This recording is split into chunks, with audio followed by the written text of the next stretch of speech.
Ei, gente! Eu sou a Amanda e você está no canal 304. Tudo bem com você? Eu espero que esteja tudo muito bem, tá bom? Por aqui tá tudo bem, então vamos lá. Pra quem acompanhou outro vídeo, essa é a sequência, tá, gente, do vídeo anterior. Vou deixar o card aqui em cima, em algum lugar, porque eu nunca sei onde é que tá mesmo. Pra você que ainda não viu o vídeo anterior, dá uma olhadinha, tá? Porque vai ser muito fundamental pra você continuar entendendo o que eu tô explicando, tá? Sobre o livro. Que livro é esse? Mulherzinhas. Hoje eu vou abordar com vocês aqui sobre as mulherzinhas e as suas virtudes. Vamos lá, né, gente? O que temos aqui para aprender com essas irmãs? Vamos lá. Primeiramente eu quero explicar para vocês um resumo da história do livro, tá bom? E assim por diante eu vou explicar para vocês aonde que adentra a virtude na vida dessas irmãs, tá bom? Bom, o livro ele aborda a história da vida das irmãs March. Em ordem decrescente de idade vem a Maggie, a Jo, a Beth e a Amy. A história ela se passa no contexto da Guerra Civil Americana, ou Guerra de Secessão. E aí o pai das meninas, por não ter um filho, é ele quem vai servir na guerra, já que ele só tem as meninas. Então, é a senhora March, que é a mãe das meninas, que vai ficar cuidando delas durante esse momento.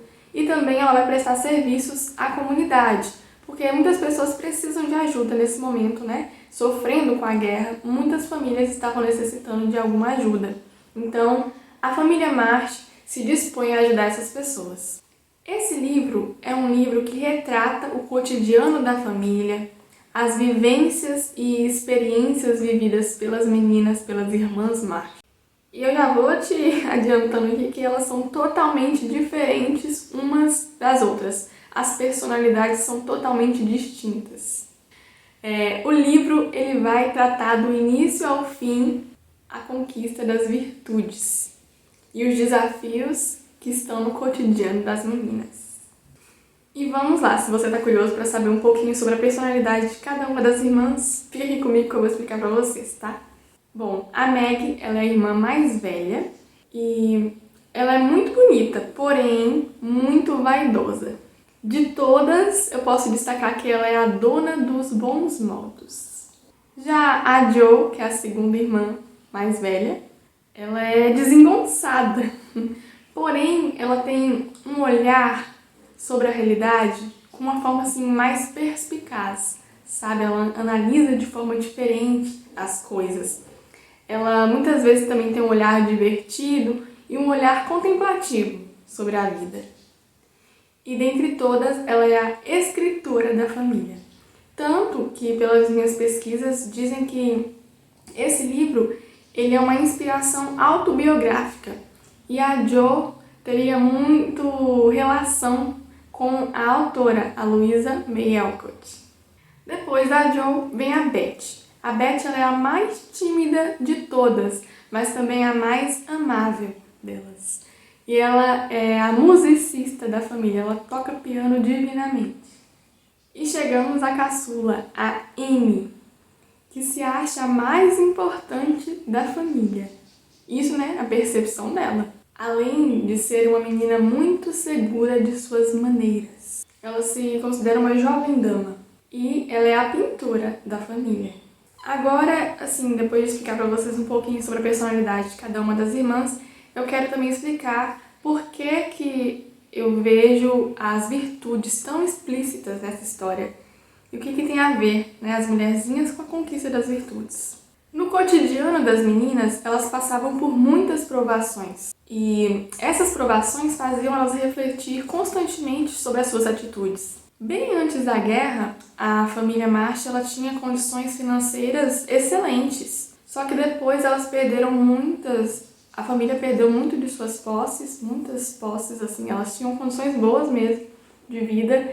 E após perder muitas dessas posses, isso afetou muito a vida delas. E eu percebi muito isso na Maggie, principalmente em relação a ela alimentar a sua vaidade. Porque ela tinha uma constante preocupação, sabe, em se apresentar com trajes adequados à sociedade, sabe, aqueles bailes, aquelas ocasiões de época do século XIX, em que as moças, né, se apresentavam à sociedade. Ela se sentia afetada assim, eu percebi muito isso no livro. Porém, isso vai ser trabalhado no decorrer da história. E ela vai pensar muito sobre esse modo, né, em que ela se vê na sociedade, esse modo de se vestir, da aparência, dessa beleza, dessa exposição, digamos assim. Ela vai refletir muito sobre isso. A Jo, por outro lado, muito impulsiva, muitas vezes ela não sabia controlar suas emoções, principalmente a raiva. Quando acontecia algum episódio que a deixava furiosa, ela não sabia controlar esse sentimento, essa emoção, e isso afetava muito a sua vida. Mas essa sua personalidade muito forte vai sendo lapidada ao longo da história. E ela vai ter muita ajuda da sua mãe, a senhora March.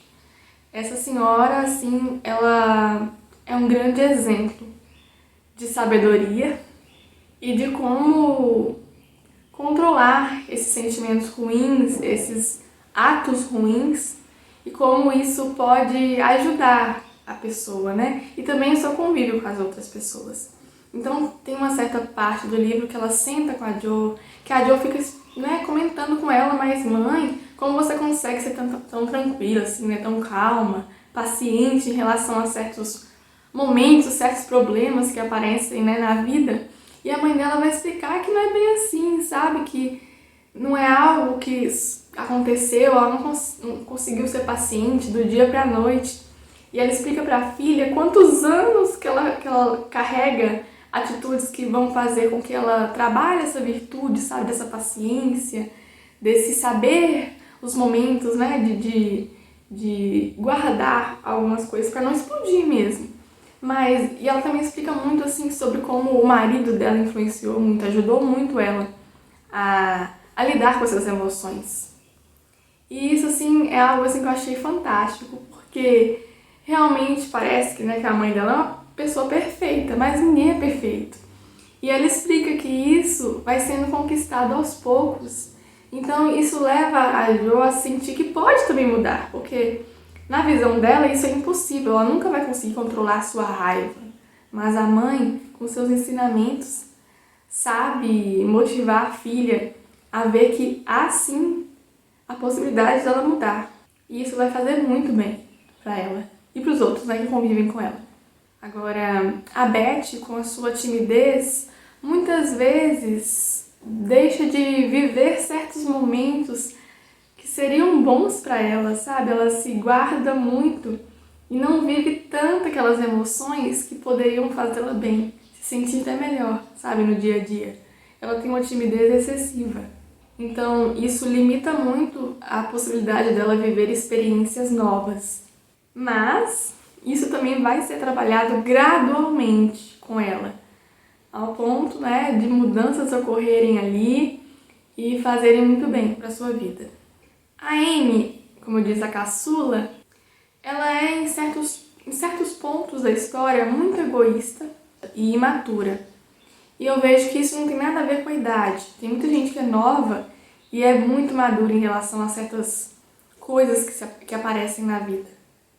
E ela, em muitos momentos, ela não consegue ter essa maturidade. Ela não consegue enxergar com clareza as limitações que existem dentro dela.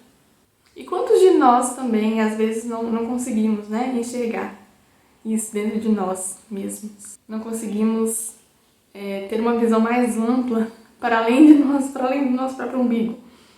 Porque existe o mundo todo aí fora, né? E às vezes a gente está preso dentro da gente.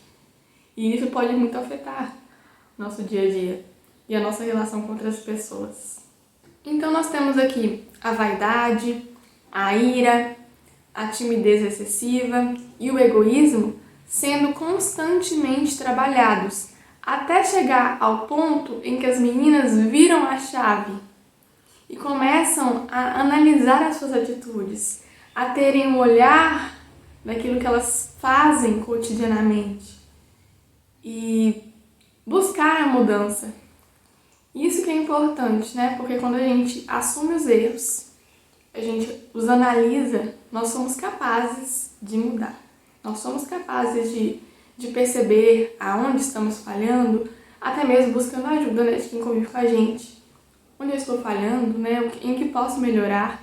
Lógico, nunca atingiremos a perfeição, mas podemos correr em busca de melhorias. Buscar o bem, sempre. Então, a partir desse trabalho constante, elas passam a ter atitudes que vão ser cultivadas diariamente em prol do bem, para si próprias e para o outro. E isso nos leva a refletir sobre as nossas ações diárias. Porque não é só um livro que você pega, assim, folheia e, é uma história, fim, acabou. Ela pode, sim, te trazer reflexões muito importantes para a sua realidade, para a sua vida. Tá, é um livro publicado lá em 1868? Sim. Os costumes que temos hoje são outros? Sim. Mas praticar o bem, cultivar o bem, isso não se enquadra nas limitações do tempo. Bom, então é isso, gente. A ideia que eu queria passar para vocês sobre a minha análise do livro. Muita gente fala dos sermões. Lógico que tem sermões, às vezes a gente precisa ter um puxãozinho de orelha mesmo, sabe? E a mãe aqui, a senhora Marta, ela sempre... Ei, peraí, gente, vamos pensar no que vocês estão fazendo, vamos rever as atitudes. É necessário sim, tá bom? E eu achei muito deliciosa, assim, de ler essa história, sabe? E eu convido você a ler, tá? Se você gosta daquela linguagem, assim, infanto-juvenil. Lógico que é um livro que pode ser passado de geração para geração, tá? Ele não tem, assim, para criança, para adolescente, não. Todo mundo pode ler, todo mundo pode aprender alguma coisa com ele, tá? E vale muito a pena a leitura. Esse livro, gente, ele é a primeira parte, tá? Esse aqui é da editora Livro dos Príncipes, que é um selo da editora Ciranda Cultural. É a primeira parte. A segunda parte eu vou começar a ler e também vou trazer pra vocês aqui o que eu consegui refletir e aprender com a história, tá bom? Então esse foi o vídeo de hoje. Espero muito que você tenha gostado e que fique aqui no canal, tá bom? Se não for inscrito, se inscreva. Não deixe de deixar aquele like generoso, porque ajuda muito, tá? E até o próximo vídeo.